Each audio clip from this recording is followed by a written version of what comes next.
Today we're going to do something a little different. We're not just going to read a poem, we're going to step inside of one. We're talking about a single, perfect moment of peace captured over 1,300 years ago in Tang Dynasty China. So, let's begin. Okay, so before we get into what any of this means, I just want you to listen. Just listen. Let the sound, the rhythm of the original Chinese just wash over you. This is the Fisherman's song. Yu, Ge, Zi, Si, Sai, Shen, Chen, Bai, Lu, Fei. Tao, Hua, Liu, Shui, Gui, Yu, Fei. Qing, Ro, Li. Lu, So, Yi. Xie, Feng, Xi, Yu, Bu, Shu, Gui. All right, now let's start to unfold this thing. I want you to imagine we're unrolling one of those beautiful, delicate painted scrolls. We're going to discover this whole scene piece by tiny piece. So the poem kicks off right here. Listen to this first line. Xisai Mountain, Bailu Fei. Okay, so what does that mean? Before Mount Xisai, a white egret flies. Right away, the poet anchors us in a real place, Mount Xisai. And the very first thing we see? This white egret, just soaring. Now, in classical Chinese art and poetry, the egret isn't just a bird. Oh no, it's a symbol of leisure, of a mind that's completely free from all the usual worries. So with just this one line, this one image, the whole mood is set. It's all about freedom and this beautiful, elegant ease. From that feeling of ease, the world just bursts into life. It's filled with color, with detail. Listen to this next line. Dao hua liu shui, gui yu fei. And this translates to, peach blossoms float on the running stream, where the fish are fat. I mean, just picture that. You can almost see the soft pink of the blossoms drifting by. You can feel the water moving. And then, bam, a sign of pure abundance. The fish are fat. This isn't just some static, pretty painting, you know? This scene is absolutely brimming with the energy, the vitality of spring. But here's a really cool little detail. That phrase, Tao Hua Lu Shui, it's not just a literal description. Peach blossom water is actually a specific term. It's a whole season. It refers to that time in spring when the floods come, the rivers get high, and they're just packed with fish. So for someone reading this back then, those four little characters would have been like a secret code. They would have instantly pictured this time of incredible natural bounty, of life just overflowing. And then, someone enters the picture. But what's so clever is that we don't see the person directly. We just see their gear, described in these two short, punchy lines. Listen. Qing Ruo Li, Lu So Yi. So, a blue-green bamboo hat, a cloak of green straw. See? He never says a fisherman. He just shows us what the fisherman is wearing. And look at those colors. Blue-green, green. They're the colors of the earth, of the riverbank itself. It's brilliant, really.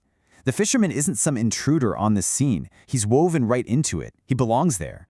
And all of this, the egret, the blossoms, the fisherman blending into the scenery, it all leads to this, the final line. This is really the heart and soul of the entire poem. Xie Feng Si Yu Bu Shu Gui. In the slanting wind and fine rain, there is no need to return home. Think about that. The weather changes. A little rain starts to fall. Now, for you or me, what does that usually mean? Time to go, right? Pack it up. But not for this guy. He is so perfectly content, so completely in this moment, that the wind and the rain, they're not a problem to be solved. They're just part of the experience. He's exactly where he wants to be. There is absolutely no reason to go home. Wow, I mean, a vision of peace that powerful? It really makes you stop and wonder, doesn't it? Who was the person who wrote this? Let's take a look at the world of the poet himself. Yeah, really. Who was the man behind this vision of peace?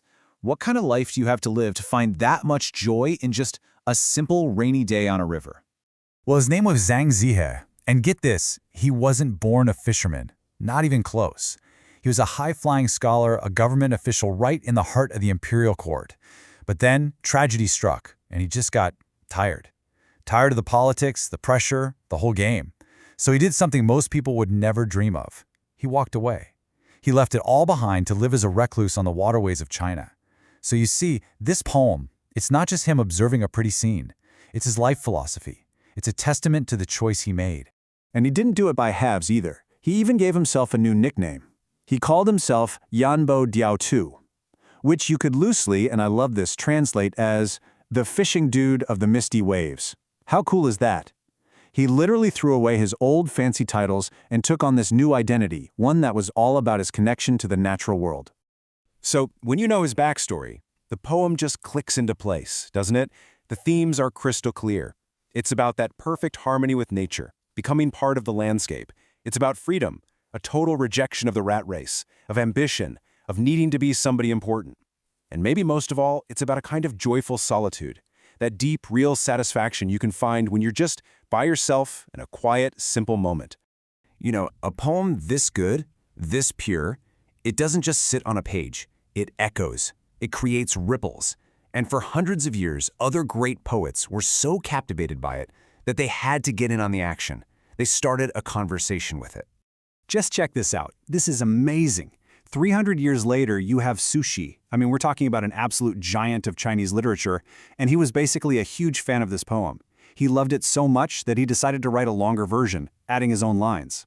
But look what he does at the end. He keeps Zhang Zhihe's original conclusion completely intact. It's like he knew you just couldn't improve on perfection. It's such a beautiful example of how great art inspires more art, you know? It just keeps evolving. And this conversation even turned into a bit of a friendly rivalry. So another famous poet gives it a shot, right? He writes his own version, and Sushi cheekily comments that in his version, the fisherman seems like too much of a playboy because he's meeting women at the docks. It's just a funny human moment, isn't it? It shows you how this little 5-line poem became this huge cultural touchstone that everyone wanted to play with. Which, I think, brings us right back to us, here and now. Zhang Zhihe escaped the wind and waves of his complicated life by embracing the literal wind and rain on a river.